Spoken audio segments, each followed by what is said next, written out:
नमस्कार, मैं हूं हिना। स्वागत है आपका कार्यक्रम ग्रह नक्षत्र और आप में। यह है वो कार्यक्रम जिसके माध्यम से हम आप तक पहुंचाते हैं आपकी सभी समस्याओं के ज्योतिषी समाधान। साथ ही में आपको देंगे ज्योतिष विज्ञान से जुड़ी विशेष जानकारी, आपका दैनिक राशिफल और वो उपाय जिससे आप अपने दिन को सफल बना सकते हैं। इसी के साथ आपको बताएंगे आज के दिन का खास गुरु मंत्र। तो चलिए कार्यक्रम को आगे बढ़ाते हैं और सबसे पहले जानते हैं कैसा रहेगा आपका आज का दिन, जिसे बताने के लिए हमारे साथ मौजूद हैं आचार्य राजेश जी। राजेश जी, आपका बहुत बहुत स्वागत है हमारे कार्यक्रम में। नमस्कार। आज है 22 दिसंबर, दिन मंगलवार। क्या कहते हैं आपके सितारे और क्या कहता है आपका दैनिक राशिफल, आइए जानते हैं आचार्य जी से। मित्रों, आप देख रहे हैं दैनिक राशिफल। आइए इस राशिफल का शुभारंभ करें प्रातः काल की पंचांग से। मार्गशीर्ष शुक्ल पक्ष द्वादशी तिथि मंगलवार का आज दिन है। शुभ समय दोपहर 12 बजे से दोपहर 1:30 तक, राहु काल दोपहर 3 बजे से दोपहर 4:30 तक। आज चंद्रमा रहेंगे मेष राशि में। मित्रों, आप देखेंगे दैनिक राशिफल और उसकी शुरुआत होगी मेष राशि से। मेष राशि वाले व्यक्तियों के लिए आज चंद्रमा तो आपकी राशि में ही है, लेकिन मंगल और चंद्रमा का षडाष्टक दोष है। इस दोष में विशेष रूप से ध्यान इस बात का देना होता है कि खान पान थोड़ा सा नियंत्रण और वाहन चलाने में थोड़ी सी सावधानी हो। इसके विपरीत जो काम हम करते हैं उसमें सफलताएं 100% प्राप्त होती हैं। दिन शुभ है। आज के दिन को बेहतर बनाने के लिए भोजन का दान अवश्य करें। वृषभ राशि। वृषभ राशि वाले व्यक्तियों के ग्रह योग अच्छे चल रहे हैं, परिस्थिति भी आज बेहतर है। कुछ खर्च के अवश्य ही योग बनते हैं। यदि कोई वस्तु आपको खरीदनी है तो परिजनों की परमिशन से खरीदें, अन्यथा वस्तु गलत आ सकती है। इसी का मात्र ध्यान रखें, बाकी योग अच्छे हैं। आज चंद्रमा द्वादश भाव में और ऐसे समय में धन का दान करने से धन में वृद्धि होती है। थोड़ा दान जरूर करें। मिथुन राशि व्यक्तियों का दिन बहुत अच्छा है, परिस्थितियों को बेहतर करने वाले दिन हैं। साथ ही जिन लोगों से आप अभी तक परेशान थे उनकी समस्याओं का निराकरण आपके माध्यम से होगा और आपको खुशी होगी। आज के दिन को और भी अच्छा बनाने के लिए जहां आप जा रहे हैं उस स्थान पर भोजन का दान जरूर करें। कर्क राशि। कर्क राशि वाले व्यक्तियों का दिन अच्छा है, व्यापार व्यवसाय को बढ़ाने वाला है। जिन लोगों से आप मिल रहे हैं उनसे आपकी समस्या का निराकरण होगा। निसंदेह और निसंकोच आपको अपनी समस्या उनसे कहनी होगी, आपका काम बन जाएगा। आज आपका दिन बहुत अच्छा रहे। जिस क्षेत्र में आप काम कर रहे हैं वहाँ पर जिन लोगों से आपको काम निकालना है उनको भेंट जरूर दें। सिंह राशि। सिंह राशि व्यक्तियों का आज दिन अच्छा है और भाग्य को बढ़ाने वाला है। परिस्थिति बेहतर होती चली जाएंगी। आप काम करते रहें और काम से दूर नहीं भागें। आज के दिन को अच्छा बनाने के लिए अष्ट देव के दर्शन करें, उन्हें भोजन भेंट करें और उसके बाद निकलें, आपको सफलताएं मिल जाएंगी। कन्या राशि। कन्या राशि व्यक्तियों के तो पारिवारिक जीवन के लिए ग्रह बहुत अच्छे हैं। लोगों से मिलना भी होगा और परिजनों की समस्या का निराकरण भी करना होगा और दोनों जगह की समस्याओं का आज निराकरण करने की आप स्थिति में है। सायंकाल आनंद के साथ व्यतीत होगी। आज केले के फल का दान अवश्य करें। तुला राशि। तुला राशि व्यक्तियों का दिन अच्छा है, पारिवारिक जीवन सुखमय होने वाला है। लोगों को आपके माध्यम से फायदा होगा। वैसे आज आप अपने लिए कुछ करने जाएंगे, वह कार्य नहीं होगा, लेकिन आपके माध्यम से दूसरे लोगों के कार्य संपन्न होने वाले हैं। तो जो जिम्मेवारियां आपके ऊपर हैं उन जिम्मेवारियों का निर्वहन आप ठीक तरह से करें, लाभ अच्छा मिलेगा। आज के दिन के बहुत अच्छे परिणामों के लिए गाय को लड्डू जरूर खिलाएं। वृश्चिक राशि वाले व्यक्तियों की परिस्थिति बहुत अच्छी होंगी, आपकी मेहनत भी रंग लाएगी। लेकिन जिन लोगों से आप मिल रहे हैं उनसे थोड़ा सा तनाव हो सकता है। उस तनाव को कड़वा घूंट समझकर पी जाएं। आपकी समस्या का निराकरण भी होगा। भविष्य में आपको अच्छे फायदे भी होंगे। आज के दिन का बहुत अच्छा उपयोग करने के लिए अपने घर में पूजन पाठ करें, हलवे का भोग समर्पित करें। इसके बाद आनंद उठाएं। सब तरफ से चांदी ही चांदी होगी। धनु राशि।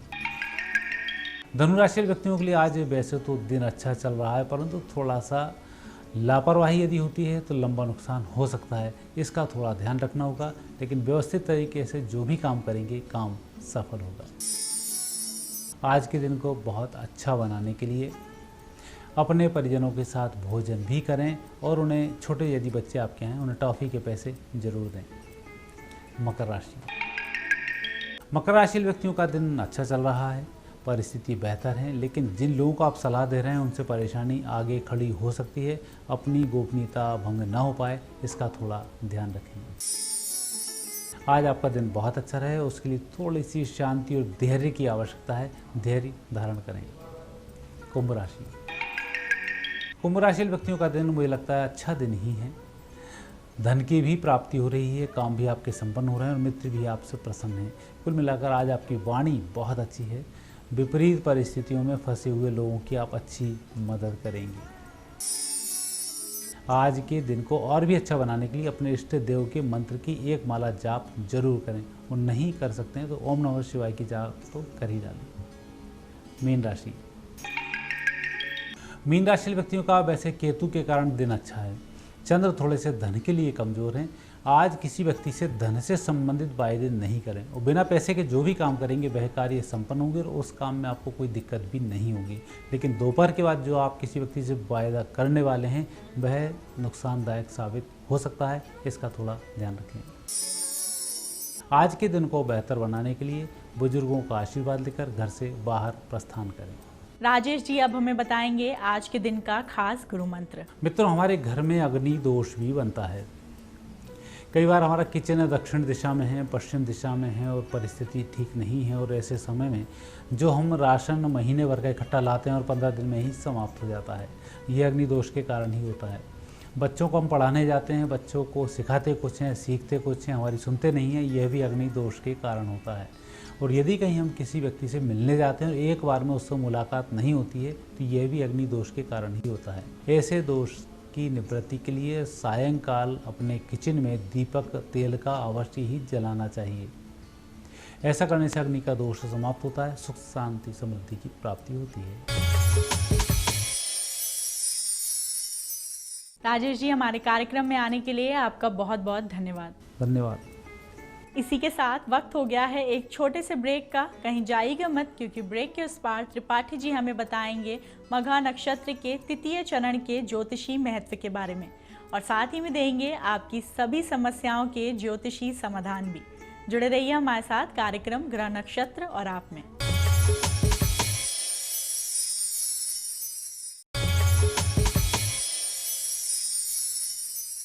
ब्रेक के बाद स्वागत है आपका कार्यक्रम ग्रह नक्षत्र और आप में। अब हमारे साथ जुड़ रहे हैं प्रख्यात नक्षत्र गतान्वेषी डॉक्टर शंकर चरण त्रिपाठी जी। त्रिपाठी जी, आपका बहुत बहुत स्वागत है हमारे कार्यक्रम में। प्रणाम। त्रिपाठी जी, हम आपसे नक्षत्रों के बारे में जानकारी ले रहे हैं। आज हम मघा नक्षत्र की ही बात करेंगे और आपसे जानना चाहेंगे कि उसके तृतीय चरण का ज्योतिषी महत्व क्या होता है। इस नक्षत्र का स्वामी स्वयं केतु, जो मंगल संज्ञक है। केतु को मंगल का एजेंट क्यों कहा जाता है? बार बार आप लोग सोचते होंगे कि ये एजेंट क्यों कहता है, और यही इस नक्षत्र का स्वामी। योशिन बर्निंग फ्लेम, और जलती हुई लौ में जो दीपक है, जो बाती है, जो तेल है, उससे जलती हुई जो अग्नि है, ये पूर्णतः मंगल का प्रतिनिधित्व करती है, ध्यान रहे। लेकिन इस लौ के ऊपर 4 अंगुल या 8 अंगुल या 10 अंगुल तक कुछ भी नहीं रहता, न लौ रहती है और न कुछ दिखता है। लेकिन यहां अगर आपने हाथ रख दिया तो भस्म हो जाएंगे आप। This is called latent heat, invisible heat. यही है केतु, यही है मंगल का एजेंट, जो मंगल यानी अग्नि से भी विभस्म होता है। उबलते हुए पानी से निकलने वाला वाष्पीकरण, evaporated heat, that is called latent heat. और ये इस नक्षत्र के तृतीय चरण में अपना रंग दिखाता है। इसलिए ऐसा जातक जो इस मघा नक्षत्र के तृतीय चरण में जन्म लेता है, वो देवी देवता तक को चैलेंज करने की हैसियत रखता है। मानो तो कीट और पतंगा की तरह उसके समक्ष लगता है। देवी शारदा पागल हो गई, मलखान ने कहा था। ब्रह्मा का स्वरूप मलखान पृथ्वीराज चौहान के समय था यहाँ। उस समय चंद्रवरदाई ने, जो उस समय का दादेन एस्ट्रोलॉजर था पृथ्वीराज चौहान का, उसने इस नक्षत्र पर जो दृष्टिपात किया कि ऐसे वीर पुरुष इस धरती पर बहुत कम पैदा होते हैं जो मघा नक्षत्र के तृतीय चरण में देवता और देवियों को भी चैलेंज करने की हैसियत रखते हों। पागल हो गई देवी तू, क्यों? आला को दीने अमर वरदान, अमृत तो दे दिया तूने आला को, लेकिन जो तो देती तू बगउदल को। मघा में जन्म लेने वाले जातक को कदाचित अमृत की अवधारणा से सिद्ध करते तो सरगव में डंका वो देत बजाय। आज भारतवर्ष में फिर पृथ्वी के तत्वों पर निर्भर न रहना पड़ता, क्योंकि अमृत प्राप्त व्यक्ति मघा नक्षत्र के तृतीय चरण में जन्म लेने का श्रेय प्राप्त करते हैं, ऐसा प्रमाणों से देखा। इस विशेष जानकारी के बाद आइए जानते हैं कौन है हमारे पहले कॉलर। नमस्कार गुरुजी, मैं लवली शर्मा हरियाणा से बोल रहा हूँ। मैं अपने लड़के के बारे में पूछना चाहता हूँ। मेरे लड़के का नाम साहिल शर्मा है। उसका जन्म 16 दिसंबर सन 2002 सुबह 4:20 हरियाणा जींद में हुआ है। वह पढ़ाई में बहुत ही कमजोर चल रहा है और वो खेल कूदों में ज्यादा जाता है। क्या उसका नेशनल बास्केटबॉल का गेम खेलता है? क्या उसका खेलों में भविष्य है? पंचमेश कदाचित नवम भाव पर बैठ जाए तो ऐसा जातक दुर्लभ प्रजाति का प्रतियोगिता में भाग लेने वाला जीव होता है। जीव शब्द का संबोधन आया है क्योंकि प्रतियोगिता बैलों के बीच में भी, घोड़ों के बीच में भी, रेस इत्यादि में आप देखते हैं, वैसे मनुष्यों के बीच में प्रतियोगिता जो खेल के स्पर्धा में है, इस बालक को आपने नाम दिया है साहिल। ये वास्तव में खेल जगत का साहिल सिद्ध होता है। इसके आगे कदम बढ़ाने में आप माता पिता स्वयं अपने पुरुषार्थ का योगदान प्रस्तुत करें तो अच्छा। आइए सुनते हैं अपने अगले कॉलर की समस्या। मैं जोधपुर से बोल रहा हूँ जी। मेरा नाम सुरेंद्र जैन है। मैं गुरु जी प्रणाम आपको। मेरा जी 10/10/1960 सवेरे 4:45 बजे जोधपुर है जन्म स्थान। मैं व्यापार के लिए प्रश्न पूछना चाहता हूँ। पैसे की समस्या इसका प्रश्न पूछना चाह रहा हूँ गुरु। मैं जनरल मर्चेंट कटलरी गुड्स का व्यापार करता हूँ गुरु जी। Cutlery goods. गुरु जी व्यापार सही नहीं चल रहा, कोई उपाय बताइए मेरे को आप। किस्मत घर का स्वामी कदाचित आय भाव पर अपनी दृष्टि डाल दे तो व्यक्ति माला माल हो जाता है, और कदाचित नवमेश एकादश भाव पर स्थित हो जाए तो व्यापार 7 बार खड़ा करता है ऐसा व्यक्ति, जिसमें 3 बार असफल होता है और 4 बार सफल होता है। ऐसे जातक को जिसका स्वयं भाग्येश मंगल हो और एकादश पर आसीन हो जाए, कदाचित बिजली के सामान, पेट्रोल, गैस, कोयला तथा अस्त्र शस्त्र इत्यादि के क्रय विक्रय से अच्छा धन प्राप्ति का मार्ग प्रशस्त करता है। ऐसा ज्योतिष विज्ञान के सिद्धांतों से प्रमाणित हुआ है। चलिए जानते हैं कौन है हमारे आज के अगले कॉलर। गुरु जी प्रणाम। मैं अंजू मिश्रा संत कबीर नगर से बोल रही हूँ। मुझे अपने बड़े बेटे के कैरियर के बारे में सवाल करना है। उसका जन्म 5 सितंबर 1989 3:55 सुबह के लखनऊ में हुआ है। उसने बीटेक की डिग्री तो हासिल की है, लेकिन अभी वो समझ नहीं पा रहा है कि मुझे क्या करना चाहिए। कर तुला स्वाति नहीं, बीटेक किया है इसने। इसको भी बैंकिंग सेक्टर में जाना है। इसको आप सीधे कहिए बैंक एग्जाम्स दे, ये बैंक में ऑफिसर हो, वहाँ कार्य करे। नंबर 1, मन इसका वहाँ प्रवृत्त होगा नहीं। फिर ये विदेश और विदेश की भूमि पर कार्य करने के लिए उद्यत होगा। किन्हीं कारणों से उस समय एक्सपोर्ट इंपोर्ट की ऐसी स्थितियाँ जिसमें मल्टीनेशनल संस्थान में कार्य करने का प्रमाण इसको मिलेगा। फॉरेन से लौट आने के बाद तब आप इस प्रश्न को कर सकते हैं कि कौन सा व्यापार स्थापित किया जाए। बढ़ते हैं ब्रेक की तरफ, कहीं जाइएगा मत, क्योंकि ब्रेक के उस पार त्रिपाठी जी देंगे आपकी और भी समस्याओं के ज्योतिषी समाधान। जुड़े रहिए हमारे साथ कार्यक्रम ग्रह नक्षत्र और आप में।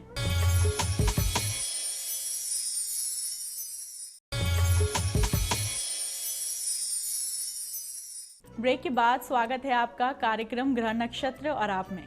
आइए जानते हैं कौन है हमारे अगले कॉलर। गुरुजी प्रणाम, अनीशा बोल रही हूँ। जन्म स्थान हाजीपुर बिहार। जन्म समय 1:36 रात्रि में हुआ है। जन्म तिथि 27 7 जुलाई 1996। मैं अपने बारे में जानना चाहती हूँ कि मेरा कैरियर कैसा रहेगा और इस वर्ष में कैसा रहेगा और इसके बाद मैं क्या करूँ जिसमें मुझे सफलता मिलेगी। वृश्चिक ज्येष्ठा मूल की तरह प्रमाण देता है और शनि आपका भाग्येश है, यानी विलंब से तो आपको चीज़ें प्राप्त होती हैं, इसमें संशय नहीं है। चाहे वो नौकरी हो, चाहे वो विवाह हो और चाहे अन्य चीज़ें हों, लेकिन प्राप्त जरूर होती हैं। आपको प्रदत्त पृष्ठभूमि से टीचिंग सेक्टर में जाने का क्रमांक या और अधिक अगर अनुपात में अपने पुरुषार्थ का योगदान दिया तो बैंकिंग सेक्टर में भी एज एन ऑफिसर जाने का क्रमांक प्रदत्त पृष्ठभूमि से स्पष्ट पल्ले छिपाया जाता है। चलिए सुनते हैं क्या है हमारे अगले कॉलर की समस्या। नमस्कार गुरुजी, मैं चूरू राजस्थान से नायिका बोल रही हूँ। मेरा सवाल मेरे बड़े भाई के लिए है। शादी को लेकर उसका सवाल है कि उसकी जन्म दिनांक है 27 जुलाई 1986 रविवार 6:45 बजे सुबह तो उनका जन्म हुआ था। उनका नाम नदीम है। उनके अभी रिश्ते आ रहे हैं, तो उनके लिए ये जो हम रिश्ता करना चाह रहे हैं वो सही है या नहीं है। वो खुद चाहते हैं कि वो जॉब लगने के बाद रिश्ता करें, तो हम अभी रिश्ता करें या नहीं करें, क्या करें, हाल बताएं कोई। नदीम के विषय में आपने 86 बार नहीं और रेवती नक्षत्र है इसका विवाह 29 वर्ष 11 माह 6 दिन 7 घंटा 3 मिनट 7 सेकंड ये सन की ऑर्बिट पूर्ण होने पर ही होता है। पहली बात नोट कर लिया आपने। इनकी धर्मपत्नी का नाम मैं बता दे रहा हूं। इनकी पत्नी का नाम आ से है, माँ से है, वा से है, तीनों एक ही लेटर हैं, यानी नदीम बेट्स ए। आइए जानते हैं क्या कहना चाहते हैं हमारे अगले कॉलर। संजय सक्सेना दिल्ली से बोल रहा हूँ। मेरा डेट ऑफ बर्थ 20 मार्च 1967 है और मैं बदायूं यूपी में पैदा हुआ था। मेरी फैमिली लाइफ में काफी डिस्टर्बेंस है पिछले 5 सालों से। मैं बस ये जानना चाहता था कि ये ठीक हो पाएगा। माता गंगा ने पूछा, क्या ले आया ये भीषम? कहा, माता आज हमने काशी से 3 लड़कियां जीत के ले आए हम युद्ध में। अम्बे अम्बा अम्बालिका पुनर्वसु यही नक्षत्र था जो आपका है। कहा, नौके किस लिए जीता? कहा, इनको बहू बना लो। ठीक। कहा, इनसे पूछ लो इनके मस्तिष्क में किसी और का विचार तो नहीं चल रहा। तीनों से पूछा, पितामह ने कहा काशी नरेश का विचार चल रहा है। कहा, तो फिर यहीं से बिल्कुल तत्काल इसी वक्त काशी ने पुनः भेज दिया जाए। क्यों बोला ये? इसलिए बोला कि आपके संकल्प से ही अब मैंने 3 बोल दिया, अम्बे अम्बा अम्बालिका। आपको अम्बे मिल गई, अभी अम्बा मिलेगी और फिर अम्बालिका मिलेगी। 3 शादियां प्रदत्त पृष्ठभूमि से स्पष्ट दिखी जाती। चलिए सुनते हैं क्या है हमारे अगले कॉलर का प्रश्न। नमस्कार, मेरा नाम अर्पित शुक्ला है। मैं जिला उन्नाव से बोल रहा हूँ। मेरी डेट ऑफ बर्थ है 27 मई 1993। मेरा बर्थ हुआ है 9 में सुबह 4:20 में। मेरा क्वेश्चन ये है कि अभी मैंने बीटेक किया हुआ है सिविल ट्रेड से और मैं अभी अपनी जॉब के लिए सर्च कर रहा हूँ, तो क्या मेरे को मेरी जॉब कितनी जल्दी मिल जाएगी? क्या मुझे गवर्नमेंट जॉब आगे चल करके मिल सकती है? बॉर्न 93 22 नोट कर लो। 23 साल 11 माह 24 वर्ष 7 दिन 26 वर्ष 9 माह ये आपकी प्राइवेट नौकरियां हैं। जैसे ही 26वां वर्ष आपका प्रारंभ होता है, आप किसी बैंकिंग सेक्टर में परीक्षा लेते हैं और अपने आप को साक्षात्कार के निमित्त प्रस्तुत करते हैं। यहाँ आपके गवर्नमेंट सेक्टर में प्रवेश करने का प्रमाण स्पष्ट पाया जाता है। चलिए सुनते हैं क्या है हमारे अगले कॉलर की समस्या। गुरुजी प्रणाम, मेरा नाम भगवान सिंह है। मैं अल्मोड़ा से बोल रहा हूँ। मेरी जन्म तिथि है 24 जून 1986। तो गुरुजी मेरी सरकारी नौकरी लगेगी या नहीं लगेगी? वृश्चिक मकर श्रवण लगेगी तो सरकारी नौकरी, लेकिन स्थान हानि करो जीवा the placement of Jupiter in the 4th gives the blinded sight towards your house of chair, यानी कुर्सी पर अंधी दृष्टि पड़ रही है। देवगुरु बृहस्पति की पूर्व में बताया हुआ उपाय बृहस्पति को जागृत करने के लिए साल में एक बार अवश्य अपनाया जाए।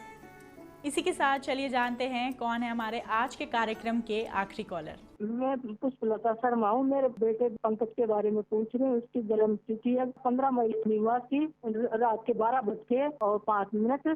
जन्म स्थान सवाई माधोपुर राजस्थान। बिजनेस करना चाहता है, क्या बिजनेस में सफल है या कोई सरकारी नौकरी है इसके बारे में मुझे आप में बताइए कि मार्गदर्शन दे जिंदगी में। मकर सिंह पूर्व फाल्गुनी बिजनेस करता है ये, लेकिन स्वतंत्र बिजनेस ये करेगा 3 वर्ष 11 दिन बाद।